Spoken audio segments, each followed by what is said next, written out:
구독, 좋아요 꾹꾹. 여러분 반갑습니다. 말씀창고의 서현 목사입니다. 오늘도 시청해 주셔서 감사합니다. 여러분의 구독과 좋아요, 알람 설정으로 저의 채널을 응원해 주세요. 항상 함께 해주셔서 감사합니다. 오늘은 잠언 23장 1절부터 16절 말씀입니다. 오늘 말씀은 뇌물을 받는 사람의 결말이 어떠한지를 이야기하고 있습니다. 뇌물 받는 것에 대한 위험성을 이야기하고 있습니다. 좋은 자리에 맛있는 음식을 차려놓았지만 그것을 탐욕스럽게 먹느냐 그렇지 않느냐에 따라서 그의 결말이 다르게 됩니다. 오늘 이 말씀을 통해서 우리에게 주시는 하나님의 마음을 함께 묵상해 보기 원합니다. 1절부터 말씀입니다. 내가 높은 사람과 함께 앉아 음식을 먹게 되거든 내 앞에 누가 앉아 있는지 잘 보고 만약 내가 많이 먹는 것을 좋아하는 사람이라면 내 목에 칼을 두어서라도 참아라. 그리고 그 온갖 맛난 음식에 군침 흘리지 마라. 그 음식은 너를 속이려는 것이다. 부자가 되려고 애쓰지 말고 내 자신의 지혜를 버려라. 너는 별것도 아닌 것에 주목하지 마라. 재물은 분명 스스로 날개를 달고 독수리가 하늘로 날아가듯 날아가 버린다. 너는 인색한 사람의 빵을 먹지 말며 그가 온갖 맛있는 음식을 먹는 것을 보고 탐내지 마라. 그 마음에 생각하는 그대로 사람도 그런즉 그가 내게 먹고 마셔라 라고 말하지만 그 속마음은 내 편이 아니다. 내가 조금만 먹어도 토해내게 되고 내 아첨도 아무런 소용이 없을 것이다. 어리석은 사람의 귀에다 말하지 마라. 그는 내가 말한 지혜를 조롱할 것이다. 옛 경계도를 옮기지 말고 고아들의 밭에는 들어가지 마라. 그들을 구원해 주시는 분은 강하시니 그들이 너에 대해 탄원하는 것을 들어주실 것이다. 훈계를 내 마음에 받아들이고 지식의 말씀에 내 귀를 기울여라. 어린아이를 바로잡는 일을 그만두지 마라. 내가 매를 때린다고 죽기야 하겠느냐. 매를 때려서라도 그 영혼을 지옥에서 구해내야 하지 않겠느냐. 내 아들아, 내 마음이 지혜로우면 내 마음도 기쁠 것이다. 내가 바른 말을 하면 내 마음이 즐거울 것이다. 오늘 말씀을 보면 뇌물에 대한 이야기가 기록되어 있습니다. 먹을 것, 그것으로 유혹하는 내용이 기록되어 있는 것이죠. 내가 높은 사람과 함께 앉아 음식을 먹게 되거든 내 앞에 누가 앉아 있는지 잘 보라고 이야기하고 있습니다. 여러분, 높은 사람과 함께 앉아서 음식을 먹습니다. 왜 음식을 먹을까요? 그것은 단순한 식탁의 교제가 아니라 무언가 의도가 있다는 것을 생각해야 됨을 말하고 있습니다. 오늘 말씀을 보면 같은 동사가 반복되고 있습니다. 이것은 강조를 위한 것인데요. 주의 깊게 살펴라, 꼭 기억해라, 생각해라 라는 의미로 생각할 수 있습니다. 내 앞에 누가 있는지 라고 번역했지만 단수인 관원보다는 음식을 가리키는 것으로 볼 수도 있습니다. 즉, 본문의 내용을 생각해 본다면 다음과 같은 것이죠. 지금 누구와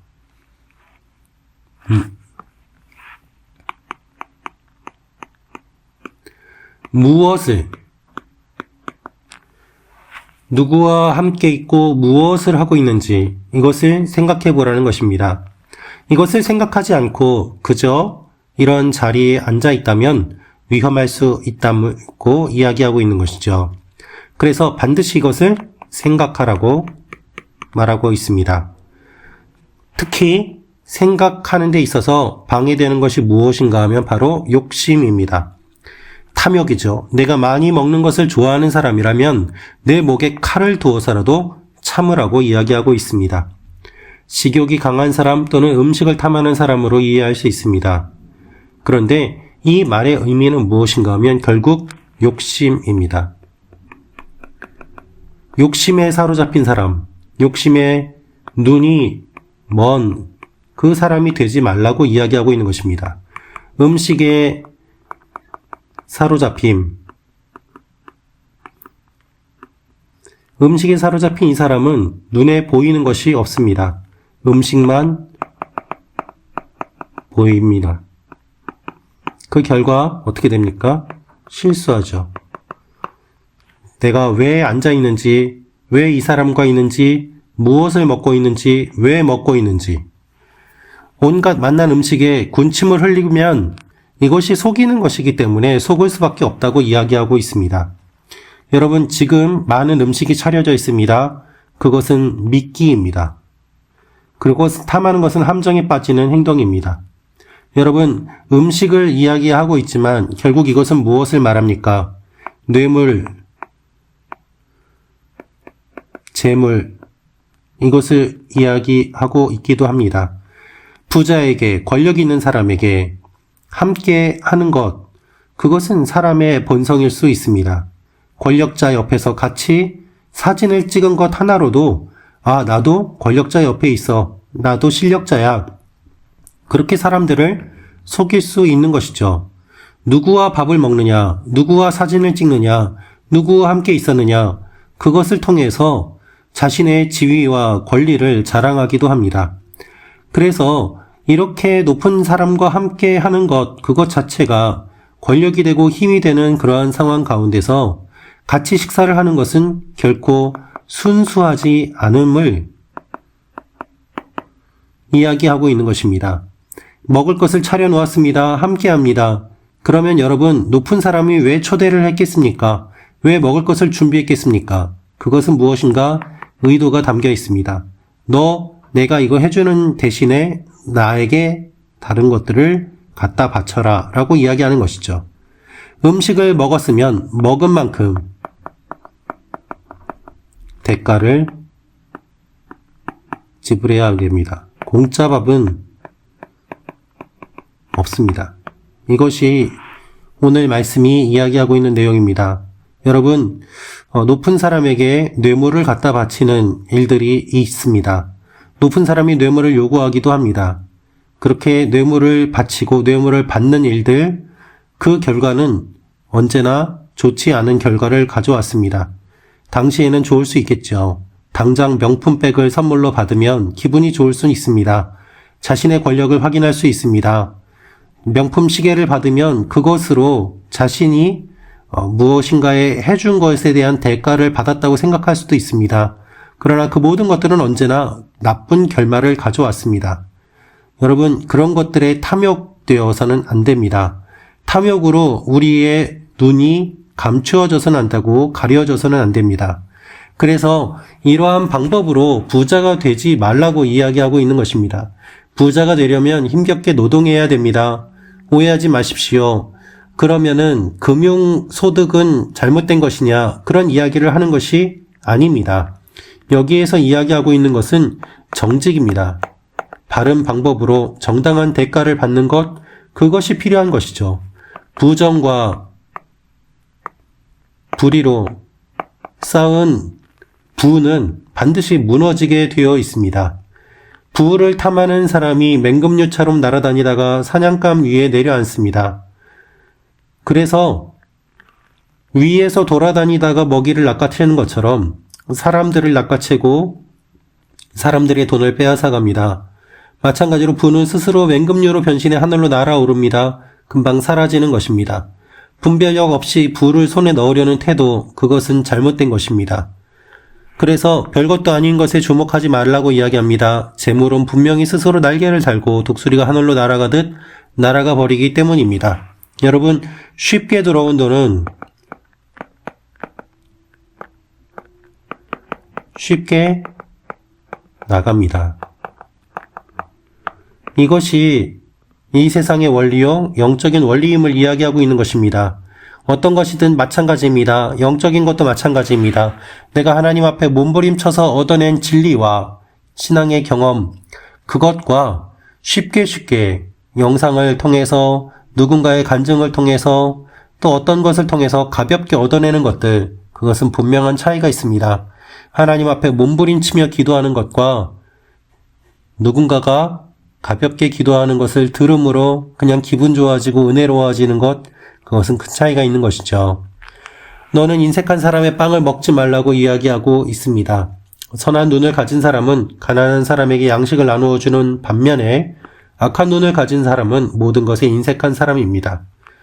여러분, 인색한 사람이 맛있는 음식을 베푸는 것에는 반드시 속셈이 있습니다.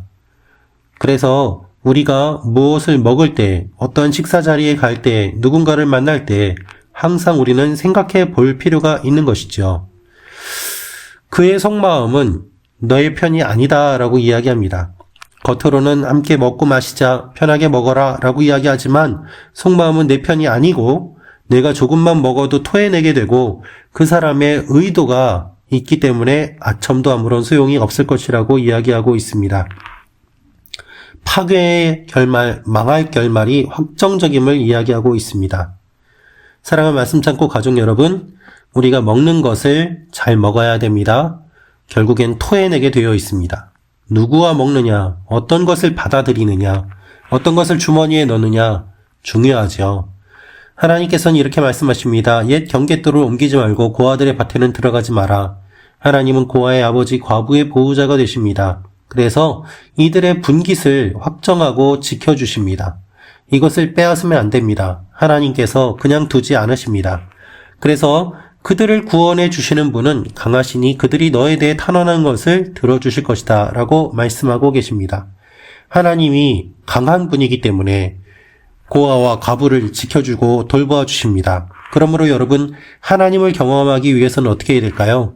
고아와 과부를 도와주십시오. 이것이 하나님의 뜻입니다. 하나님의 뜻을 경험하기 원하면, 하나님의 나라를 경험하기 원하면 약한 사람들을 도와주면 됩니다. 가난한 자에게 먹이면 됩니다. 어려운 사람들을 도우면 됩니다. 그 자리에 하나님이 함께 하십니다. 그것이 영적인 원리입니다. 이것을 자녀들에게 가르치라고 이야기하고 있습니다. 오해하지 마십시오. 내가 매를 때린다고 죽기에 하겠느냐. 때려서라도 가르쳐라 라고 이야기하는데 여기서 이야기는 핵심은 때린다는 것이 아닙니다. 구타가 아닙니다. 중요한 것은 무엇입니까? 가르친다는 것입니다. 그만큼 중요하게 가르치고 강조해야 됨을 이야기하고 있는 것입니다. 하나님의 영적 원리를 가르쳐야 됨을 이야기하고 있는 것이죠. 그래서 지혜로운 아들은 아비를 즐거워합니다. 지혜로운 아들은 아비를 기뻐합니다. 오늘 말씀을 보면 이렇게 기록되어 있습니다.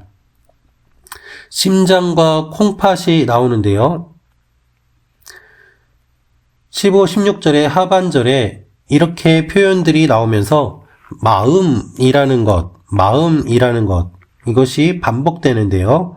여기에서 심장과 콩팥이 쌍으로 쓰이게 됩니다. 이것은 무엇인가 하면 생의 깊은 곳까지 충만하게 기뻐하게 되는 것, 마음 깊은 곳, 속 깊은 곳까지 기뻐하게 되는 것을 이야기하고 있습니다. 사랑하는 말씀 참고 가족 여러분, 우리가 가르쳐야 될 것들은 분명하게 가르쳐야 됩니다. 그것이 필요합니다. 그럴 때 바르게 서게 됩니다. 하나님께서 말씀하시는 것이 그것입니다. 바른 지혜를 가지고 판단하도록.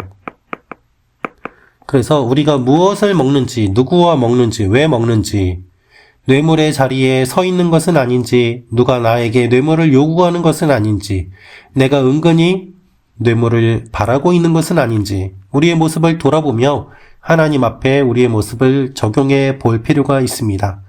오늘도 이 말씀을 통하여서 하나님의 마음을 품고 주님 앞에 나아가는 여러분과 제가 되기를 원합니다. 기도하겠습니다.